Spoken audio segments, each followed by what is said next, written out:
والذین اتخذوا مسجدا، اور وہ لوگ جنہوں نے بنا لی ایک مسجد، ضرارا، نقصان دینے کے لیے، ایذا پہنچانے کے لیے، وکفرا، اور کفر کے لیے، وتفریقا، اور جدائی ڈالنے کے لیے، بین المؤمنین، مومنوں کے درمیان، وارصادا، اور پناہ گاہ، لمن، اس شخص کے لیے جو حارب اللہ ورسولہ، برسر پیکار ہے یعنی جنگ کرنے والا ہے اللہ اور اس کے رسول سے، من قبل، اس سے پہلے، وَلَيَحْلِفُنَّ، اور البتہ ضرور وہ قسمیں کھائیں گے، ان اردنا، نہیں ارادہ کیا ہم نے، الا الحسنى، مگر بھلائی کا، واللہ یشہد، اور اللہ گواہی دیتا ہے، انہم لکاذبون، بے شک وہ البتہ جھوٹے ہیں۔ اس آیت سے آگے کچھ آیات تک ایک مسجد بنانے کا ذکر آ رہا ہے۔ اس کی تفصیل کچھ یوں ہے کہ مدینہ طیبہ میں ایک شخص ابو عامر نامی زمانہ جاہلیت میں نصرانی ہو گیا تھا، یعنی عیسائی ہو گیا تھا، اور ابو عامر راہب کے نام سے مشہور تھا، عرب تھا لیکن عیسائی بن گیا۔ یہ وہی شخص ہے جن کے بیٹے حنظلہ ہیں رضی اللہ تعالی عنہ، مشہور صحابی جن کے بارے میں آتا نافق حنظلہ، پریشان ہو کے نکلے تھے ایک دن کہ حنظلہ منافق ہو گئے، فکر تھی انہیں کہ میرا دل باہر ایسا نہیں ہوتا جیسا حضور صلی اللہ علیہ وسلم کی مجلس میں ہوتا ہے، اور یہ وہی ہیں جن کی لاش کو فرشتوں نے غسل دیا تھا، انہیں غسیل ملائکہ ہونے کا شرف حاصل ہوا، لیکن باپ اپنی گمراہی اور نصرانیت پر قائم رہا۔ جب رسول اللہ صلی اللہ علیہ وسلم مدینہ طیبہ تشریف لائے تو ایک طرف آپ کا سیاسی حریف عبداللہ بن ابی تھا، اور دوسری طرف روحانی حریف یہی ابو عامر الراہب تھا۔ راہب کے لفظ سے ہی آپ جان سکتے ہیں کہ وہ کس طرح کا درویش اور عبادت گزار اور بہت نیکی اور تقوی کے اعلیٰ مقام پر اپنے خیال میں وہ قائم تھا۔ آپ یہاں تشریف لائے تو وہ آپ کی خدمت میں حاضر ہوا اور اسلام پر اعتراضات کیے۔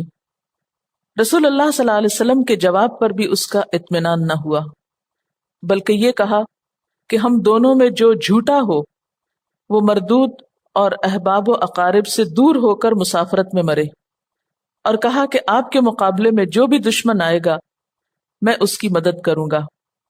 یعنی اوپر سے کیا کہا کہ آپ کے ساتھ جو بھی مقابلہ کرے گا یعنی میں اس کی مدد کروں گا۔ چنانچہ غزوہ حنین تک تمام غزوات میں مسلمانوں کے دشمنوں کے ساتھ اس نے جنگوں میں شرکت کی۔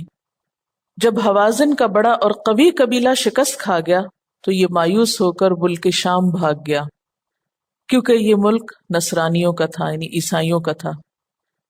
وہیں جا کر اپنے احباب و اقارب سے دور مر گیا، جو دعا کی تھی وہ اس کے سامنے آ گئی، مگر جب تک زندہ رہا اسلام اور مسلمانوں کے خلاف سازشوں میں لگا رہا۔ چنانچہ قیصر ملک روم، یعنی قیصر جو روم کا بادشاہ تھا، اس کو اس پر آمادہ کرنے کی کوشش کی کہ وہ اپنے لشکر سے مدینہ پر چڑھائی کر دے اور مسلمانوں کو یہاں سے نکال دے۔ اسی وجہ سے غزوہ تبوک پیش آئی تھی۔ یہ کب گیا تھا وہاں پر روم میں؟ غزوہ حنین کے بعد۔ حوازن بہت مضبوط قبیلہ تھا، جب اس کو شکست ہوئی تو پھر یہ پریشان ہوا کہ اب تو بچنے کی کوئی جگہ نہیں، لہٰذا یہ روم کی طرف چلا گیا اور وہاں جا کر اب ان کو اکسانے لگا۔ اس سے پہلے کن کو اکساتا رہا؟ عربوں کو اور مختلف قبائل کو کہ وہ مدینہ پر حملہ آور ہوں، لیکن اب اس نے کیا کیا کہ جب عربوں سے مایوس ہو گیا تو جا کر روم والوں کو اکسایا کہ وہ مسلمانوں کا اب خاتمہ کریں۔ اسی سازش کا ایک معاملہ یہ پیش آیا کہ اس نے منافقین مدینہ کو، جن کے ساتھ اس کی ساز باز تھی، خط لکھا کہ میں اس کی کوشش کر رہا ہوں کہ قیصر مدینہ پر چڑھائی کرے، مگر تم لوگوں کی کوئی اجتماعی طاقت ہونی چاہیے جو اس وقت قیصر کی مدد کرے۔ اس کی صورت یہ ہے کہ تم مدینہ ہی میں ایک مکان بناؤ اور یہ ظاہر کرو کہ ہم مسجد بنا رہے ہیں تاکہ مسلمانوں کو شبہ نہ ہو۔ پھر اس مکان میں تم اپنے لوگوں کو جمع کرو اور جس قدر اسلحہ اور سامان جمع کر سکتے ہو وہ بھی کر لو. یہاں مسلمانوں کے خلاف آپس کے مشورے سے معاملات طے کیا کرو. یعنی اندر سے کھوکھلا کرو گے تو قیصر روم بھی آ کر کامیاب ہوگا، ورنہ جب تک اندر سے منافقت نہیں ہوگی تو باہر سے کامیابی نہیں ہو سکتی. اب جو کچھ نبی صلی اللہ علیہ وسلم کے زمانے میں ہوا ہے نا، اگر آپ اس کے بعد کی تاریخ میں دیکھیں تو مختلف اوقات میں یہی کچھ پیش آتا رہا ہے مختلف طریقوں سے. بہرحال اس کے مشورے پر 12 منافقین نے مدینہ طیبہ کے محلہ قباء میں، جہاں ہجرت کی ابتدا میں حضور صلی اللہ علیہ وسلم نے قیام فرمایا تھا اور ایک مسجد بنائی تھی، وہیں ایک دوسری مسجد کی بنیاد رکھی اس کے قریب قریب. ان منافقین کے نام بھی ابن اسحاق وغیرہ نے نقل کیے، یعنی تاریخ کی کتابوں میں آتے ہیں. پھر مسلمانوں کو فریب دینے اور دھوکے میں رکھنے کے لیے یہ ارادہ کیا کہ خود حضور صلی اللہ علیہ وسلم سے ایک نماز اس جگہ پڑھوا دیں، یعنی آپ سے افتتاح کروا لیں، تاکہ سب مسلمان مطمئن ہو جائیں کہ یہ بھی ایک مسجد ہے جیسا کہ اس سے پہلے یہاں ایک اور مسجد بنائی گئی تھی. ان کا ایک وفد حضور صلی اللہ علیہ وسلم کی خدمت میں حاضر ہوا اور عرض کیا کہ قباء کی موجودہ مسجد بہت سے لوگوں سے دور ہے، ضعیف بیمار آدمیوں کو وہاں تک پہنچنا مشکل ہے، اور خود مسجد قباء اتنی وسیع بھی نہیں کہ پوری بستی کے لوگ اس میں سما سکے، اس لیے ہم نے ایک دوسری مسجد اس کام کے لیے بنائی ہے تاکہ ضعیف مسلمانوں کو فائدہ پہنچے. آپ اس مسجد میں ایک نماز پڑھ لیں تاکہ برکت ہو جائے. رسول اللہ صلی اللہ علیہ وسلم اس وقت غزوہ تبوک کی تیاری میں مصروف تھے. آپ نے یہ وعدہ کر لیا کہ اس وقت تو ہمیں سفر درپیش ہے، واپسی پر ہم اس میں نماز پڑھ لیں گے. لیکن غزوہ تبوک سے واپسی کے وقت جب آپ مدینہ طیبہ کے قریب ایک مقام پر فروکش ہوئے تو یہ آیات آپ پر نازل ہوئیں جن میں ان منافقین کی سازش کھول دی گئی.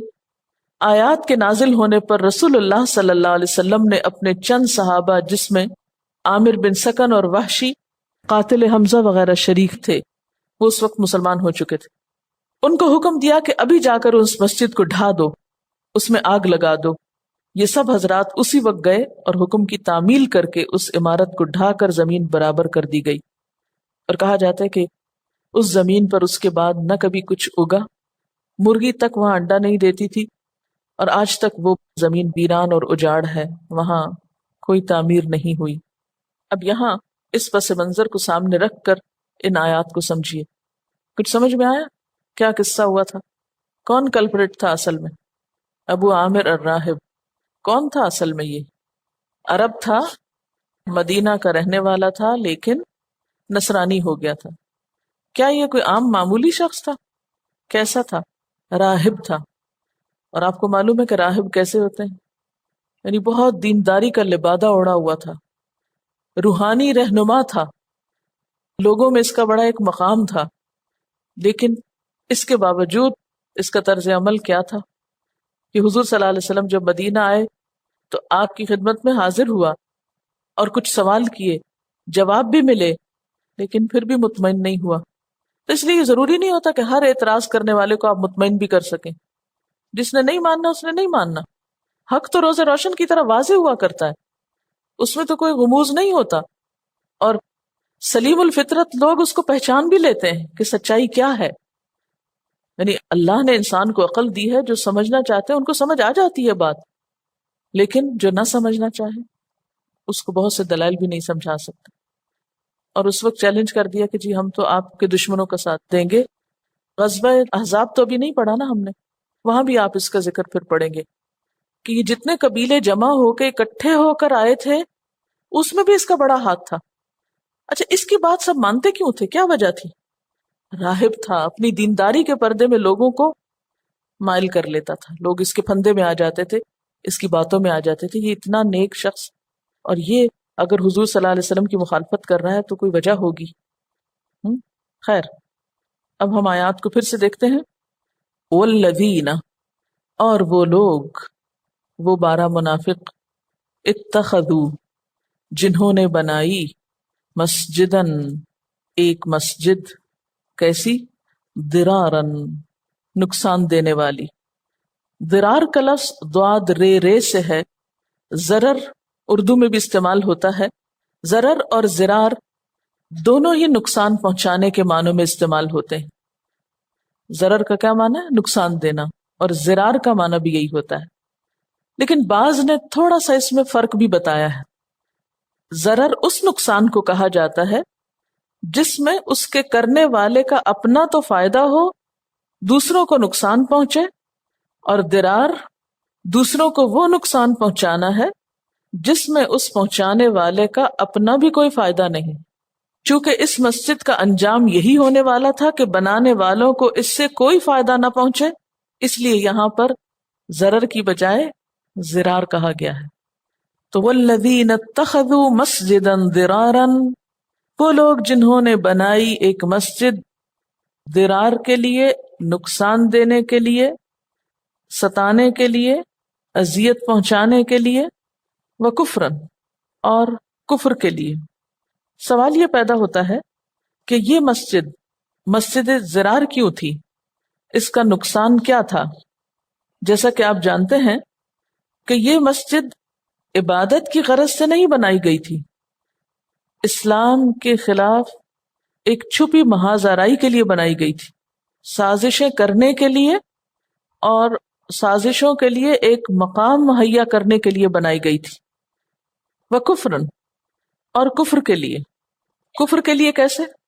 کیونکہ ان کے اپنے اندر بھی کفر تھا اور کفر ہی کے مقاصد کو پورا کرنے کے لیے یہ مسجد بنائی گئی تھی. عام مسجدیں کس لیے بنائی جاتی ہیں؟ ایمان کی تقویت کے لیے، لیکن یہ کفر کے مقاصد پورے کرنے کے لیے، کفر کی خدمت کے لیے، وتفریقاً اور جدائی ڈالنے کے لیے. کس میں؟ بین المؤمنین، مومنوں کے درمیان، یعنی فرقہ واریت پھیلانے کے لیے. اس سے فرقہ واریت کا اندیشہ کیسے تھا؟ کیونکہ اس علاقے میں پہلے سے ایک مسجد موجود تھی، مسجد قباء. اب قریب ہی ایک اور مسجد بنانے سے کیا نقصان ہو سکتا تھا کہ وہ لوگ جو مسجد قباء میں نماز پڑھتے تھے ان کو تقسیم کر کے، الگ کر کے، کم کر کے ایک دوسری طرف ان کا رخ موڑا گیا. اسلام کا شیرازہ بکھیرنے کے لیے مسجد کا مقصد کیا ہوتا ہے؟ عبادت کے علاوہ مسلمانوں کو متحد کرنا، اکٹھا کرنا. دن میں 5 دفعہ لوگ ایک جگہ جمع ہوتے ہیں، لیکن اگر ایک مسجد کے پاس ایک اور مسجد بنا دی جائے تو اس کا نقصان کیا ہوتا ہے کہ اس کمیونٹی کی، اس علاقے کی، اس محلے کی وحدت متاثر ہوتی. مسلمان آپس میں بٹ جاتے ہیں، تفرقہ ہو جاتا ہے. تو منافقین نے بھی کیا چاہا کہ مسلمانوں کی وحدت کو کمزور کیا جائے، ان میں سے کچھ کو اپنی طرف کھینچ لیں، ان کے اندر وسوسے پیدا کریں، ان کو ملت سے کاٹ دیں. وَإِرْصَادًا اور پناہ گاہ کے طور پر. ارصاد کا لفظ رصد سے ہے، مرصاد بھی اس سے ہے. پناہ گاہ کے طور پر یا کمین گاہ کے طور پر. کس کے لیے؟ لمن حارب اللہ ورسولہ، اس کے لیے جس نے اللہ اور اس کے رسول سے جنگ کی تھی. یہ کون تھا؟ ابو عامر الراہب. کب کی تھی؟ من قبل، اس سے پہلے. کون کون سی جنگیں کی تھی؟ غزوہ حنین تک سب جنگوں میں شریک تھا یہ مسلمانوں کے دشمنوں کے ساتھ. اس کی ساری ہمدردیاں اسلام کے دشمنوں کے ساتھ تھیں. اور یہاں بھی کیا چاہتے تھے کہ ایک ایسا مرکز مل جائے این اسلامک اسٹیٹ میں، مدینہ کے اندر، جہاں بیٹھ کر یہ اسی کے خلاف سازشیں کریں، مشورے کریں. مسجد کے نام سے ایک سازشوں کا اڈا بنا لیں تاکہ ان کی سرگرمیوں پر پردہ پڑا رہے. حضرت عمر رضی اللہ تعالیٰ عنہ کے دور میں ایک فرمان جاری ہوا تھا جس میں یہ کہا گیا تھا کہ ایک مسجد کے قریب دوسری مسجد نہ بنائی جائے جس سے پہلی مسجد کی جماعت اور رونق متاثر ہو. انہوں نے اس چیز سے منع کر دیا تھا. اور یہاں مقصد اصل مسجد کو متاثر کرنا بھی تھا، کفر کے مقاصد پورے کرنے تھے، منافقین کو ایک پناہ گاہ مہیا کرنی تھی اسلام کے لبادے میں، اور مسلمانوں کی وحدت کو اور روح کو اور امیج کو نقصان پہنچانا تھا. آپ صلی اللہ علیہ وسلم کو بتایا جا رہا ہے کہ جب ان کی یہ بات آپ کو بتا دی گئی ہے اور انہیں پتا چل جائے گا کہ ہمارے مقاصد تو کھول کے قرآن میں رکھ دیے گئے. آپ کو پتا ہے کہ اس سورت کا نام فادحہ بھی ہے، فے الف دعاد ہے اور چھوٹی ہے. فضیح کہتے ہیں کسی کو رسوا کرنے کو، یعنی یہ ان منافقوں کو رسوا کرنے والی صورت بھی ہے، کیونکہ ان کی ساری سازشیں اور چالیں بار بار کھول دی گئی اس میں. تو اب کیا ہے، وَلَيَحْلِفُنَّ إِنْ أَرَدْنَا إِلَّا الْحُسْنَى، البتہ یہ ضرور قسمیں کھا کر کہیں گے کہ ہم نے تو محض بھلائی کا ارادہ کیا ہے. یعنی ہمارے مقاصد کیا ہیں کہ ہم اسلام کی خدمت کریں، جو بیچارے معذور کمزور لوگ دور نہیں جا سکتے وہ قریب ہی نماز پڑھ لیں، اندھیرے میں، رات میں، سردی میں، بارش میں. مسجد قباء جن لوگوں کو دور پڑتی ہے اور جماعت میں حاضر نہیں ہو سکتے، ہم نے تو ان کی سہولت کے لیے یہاں قریب مسجد بنا دی ہے. وَلَيَحْلِفُنَّ إِنْ أَرَدْنَا إِلَّا الْحُسْنَى وَاللَّهُ يَشْهَدُ إِنَّهُمْ لَكَاذِبُونَ، اور اللہ گواہی دیتا ہے کہ یہ لوگ بالکل جھوٹے ہیں، ایسا کوئی مقصد ان کے پیش نظر نہیں. یہ مقاصد کچھ اور ہیں، کہہ کچھ اور رہے ہیں، اندر سے کوئی اور ایجنڈا ہے، باہر کچھ اور ظاہر کیا جا رہا ہے.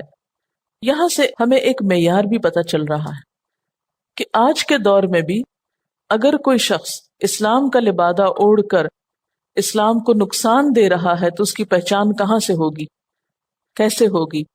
نمبر ایک یہ کہ درار، وہ مسلمانوں کے لیے اذیت کا سبب ہو، نقصان دینے کا سبب ہو، اس سے اسلام کا امیج خراب ہو رہا ہو. وکفرن، نمبر دو یہ کہ اس کی کوششیں کفر کے پلے میں جا رہی ہوں یا کفار کو فائدہ دے رہی ہوں، کفار کو مضبوط کر رہی ہوں یا کفر کے عزائم کی تکمیل کر رہی ہوں. یعنی جن مقاصد کے لیے کفر کام کر رہا ہے وہ بھی درپردہ انہی مقاصد کے لیے کام کر رہا ہو. تیسرا یہ کہ وہ مومنوں کے درمیان، مسلمانوں کے درمیان اختلاف پھیلا رہا ہو، ان کو متحد کرنے کی کوشش نہ کر رہا ہو. اور نمبر چار، اہل کفر کے لیے ایک پناہ گاہ بن جائے، ایک شیلٹر بن جائے. تو آج بھی جس شخص یا ادارے یا تنظیم یا گروہ یا گروپ میں یہ چیزیں پائی جاتی ہوں وہ بھی اسی طرح نقصان دہ ہے، خطرناک ہے، جس طرح مسجد زرار خطرناک تھی. اور اگر یہ چار باتیں نہ ہوں تو محض کسی پر یہ الزام جو ہے وہ جھوٹا ہو سکتا ہے. کیونکہ آج کل کیا ہو رہا ہے، ہر شخص جو دین کا کام کرنے کو اٹھتا ہے اس کے اوپر اسی قسم کے الزام لگا دیے جاتے ہیں. تو آپ کے پاس پہچان کیا ہوگی؟ پہچان یہ چار نکات ہوں گے.